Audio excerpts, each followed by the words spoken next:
Now, next is how to update packages. That is, suppose the package has some more new features or some more functions to it. So how to update it? So to update all the packages, just type update.packages and press enter. So it will update all the packages. Now, suppose I want to update a specific package, because updating the entire package is time consuming. So to update a specific package, I will write install.packages and within brackets the package name. So here I'm installing the package which I want to install again. Now we have to understand that we have understood the concept of package, we have installed the package, we have updated the package.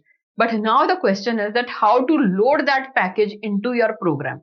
That is, suppose I am writing my program which is called as script, and there I want to load a package, or I can say I want to use the functionalities of the package.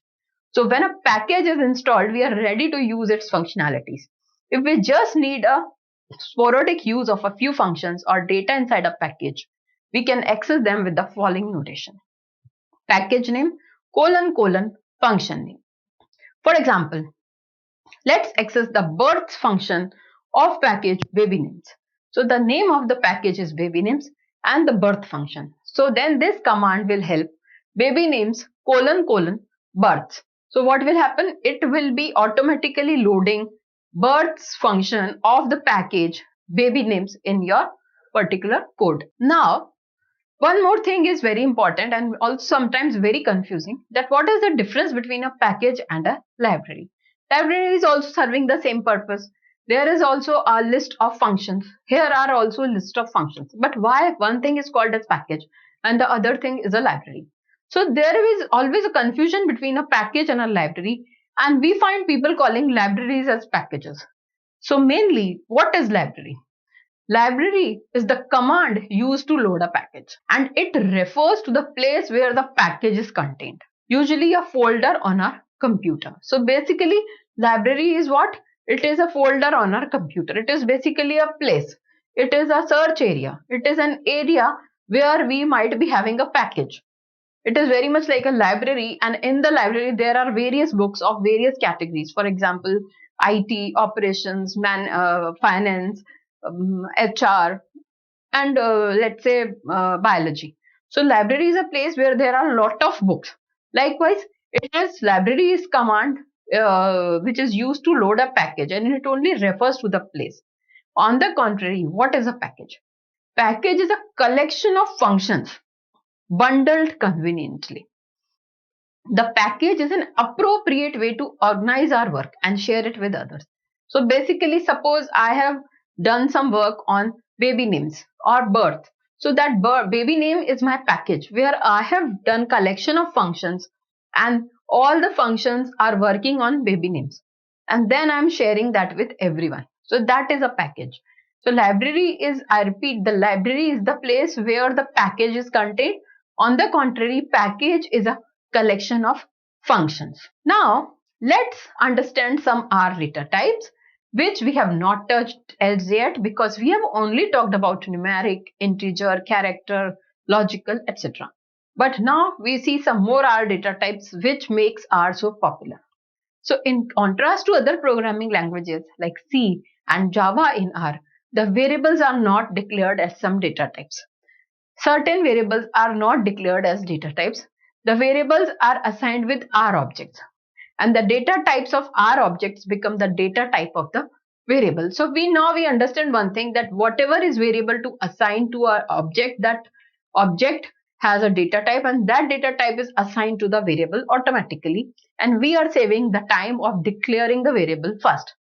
So there are many types of R objects which are available, and these R objects are used to assign to a variable.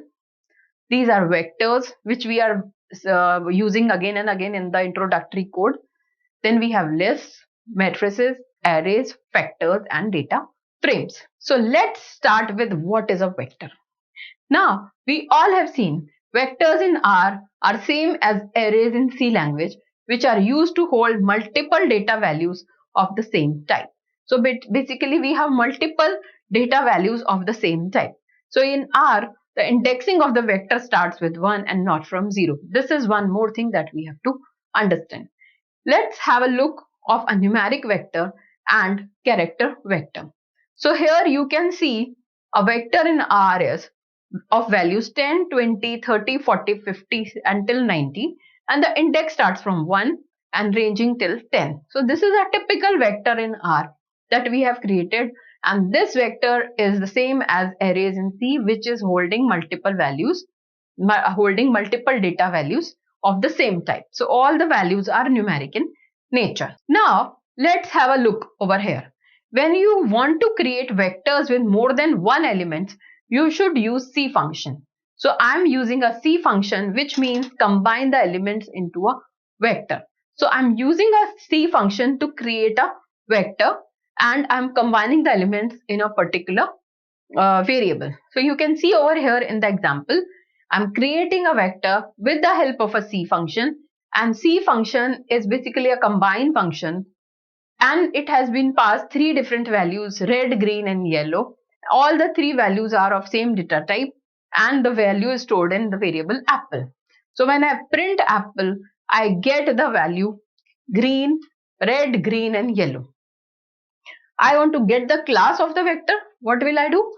Print, and within print I am passing the class function, and within the class function I am passing the apple variable, and you can see the output. The data type of apple variable is character. Why it is character? Because red, green and yellow are all character data types. So you can see this is how I have created a vector. Now let's have a look of numeric vectors. Our program to create a numeric vector is given below, that we will discuss now. So numeric vectors are those which contain numeric values such as integer, float, etc. So you can see over here creation of vector using C function. So I am creating a numeric vector. So basically I am using the combine function, but here my vector is numeric because I am having values like integer, float. So you can see over here for v1 variable, I have created a vector with values 4, 5, 6, 7. And then I display the type of vector. So I'm saying type of v1. So type of v1 is what? It is double. It is a double data type. Likewise, by using the L function, using the L suffix, we can specify what that we want integer values. So we know when the data type is integer, we always suffix that number with L. So vector 2 is assigned values 1L, 4L, 2L and 5L with the help of the combine function.